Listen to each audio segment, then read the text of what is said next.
या देवी सर्वभूतेषु शक्तिरूपेण संस्थिता नमस्तस्यै नमस्तस्यै नमस्तस्यै नमो नमः।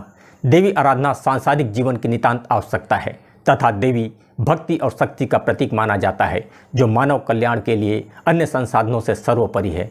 अतः भक्तों को देवी आराधना से सुखों की प्राप्ति तथा दुखों का निवारण होता है।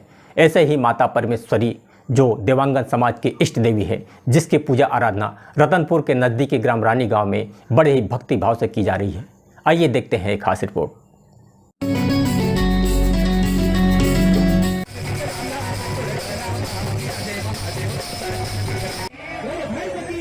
बिलासपुर रतनपुर के नज़दीकी गांव रानी गांव में देवांगन समाज की इष्ट देवी माता परमेश्वरी महोत्सव की इंद्रधनुषी छटा देखते ही बन रही है, जहां पर देवांगन समाज के अलावा क्षेत्र के सैकड़ों भक्तजन माता परमेश्वरी की आस्था भक्ति रूपी ज्ञान गंगा में डुबकी लगा रहे हैं।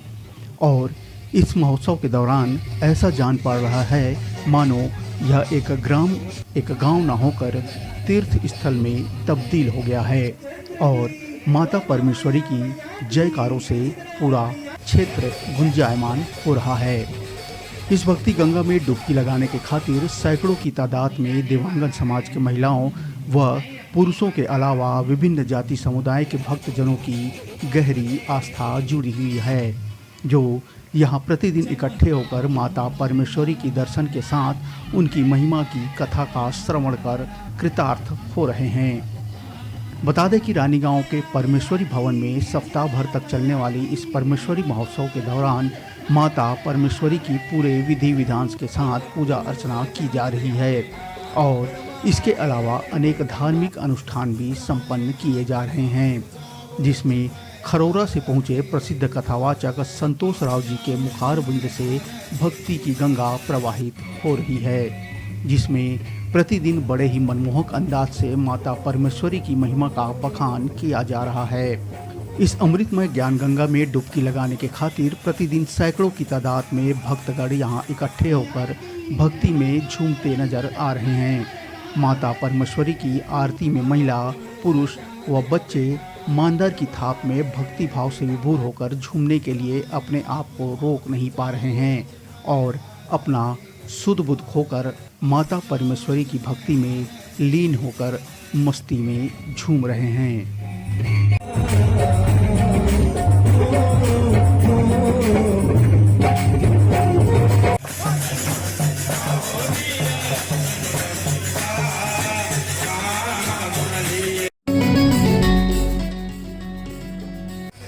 भांति इस बार भी परमेश्वरी उत्सव रखा गया है। इसमें हम लोगों को माता परमेश्वरी के बारे में पूरी जानकारी दी जाती है। ये जानकारी राव साहब के द्वारा दिया जाता है। या इससे हम लोगों को ये पता चलता है कि हमारी उत्पत्ति परमेश्वरी माता की कैसे हुई है, कहाँ से हुई है और कितने गोत्र हैं, कहाँ से हुए हैं, ये सब की जानकारी दी जाती है। इससे मतलब हमारे बच्चों को भी सब आगे सब चीज़ पता चले कि हमारे कुल में कितने क्या है, मतलब परमेश्वरी की क्या क्या पूजा है। यह परमेश्वरी हमारे यहाँ 5 दिन के लिए रखे गए हैं। ऐसे अपने मर्जी से रखा रहता है कि 2 दिन, 4 दिन, 5 दिन, 6 दिन, 8 दिन, जितना दिन भी रख ले, लेकिन 5 दिन। महोत्सव के दौरान पूरे उत्सव का माहौल कैसा लग रहा है? बहुत अच्छा लग रहा है, बहुत अच्छा लग रहा है। सब लोग इसमें बहुत खुशी से एंजॉय करते हैं। रक्षिका जो धर्म की रक्षा करता है तो धर्म भी उनका रक्षा करता है। ये देवांगन जो है सनातनी है। ये अनादि माता भगवती परमेश्वरी जो सृष्टि की विशेषता को जागृत किया और समस्त मानव समाज के कल्याण हेतु जो सृष्टि वस्त्रहीन था उसके लिए मर्यादित हेतु दीपचंद देवांगन को प्राकट किया ताकि धर्म की रक्षा हो सके। परमेश्वरी महोत्सव के दौरान आज कथा का प्रसंग क्या रहा? आज की कथा के प्रसंग जो बताया गया वो विवाह की विशेषता रहा। 8 प्रकार की जो विवाह बताया गया है उसमें गंधर्व विवाह क्यों किया जाता है? भोग विलास के लिए विवाह नहीं होता, काम को जीतने के लिए विवाह किया जाता है।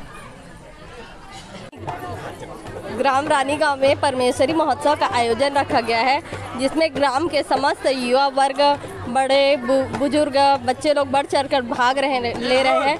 यह आयोजन 5 दिवसीय रखा गया है, जिसमें गांव के सभी बड़े बुजुर्ग युवा सभी भाग ले रहे हैं और माता परमेश्वरी के उत्सव का आयोजन रखा गया है, जिसमें सभी जस गीत का आयोजन किया गया है और माता का सेवा का आयोजन रखा गया है, जिसमें हमारे राव जी के द्वारा इसमें देवांगन की उत्पत्ति और माता परमेश्वरी के बारे से बताया गया है। परमेश्वरी महोत्सव के दौरान कैसा लग रहा है आपको? परमेश्वरी महोत्सव के दौरान यहाँ बहुत खुशी उल्लास का माहौल है, जिसमें सभी गाँववासी एकत्रित होकर इस महोत्सव को और उत्साह के साथ आयोजन कर रहे हैं।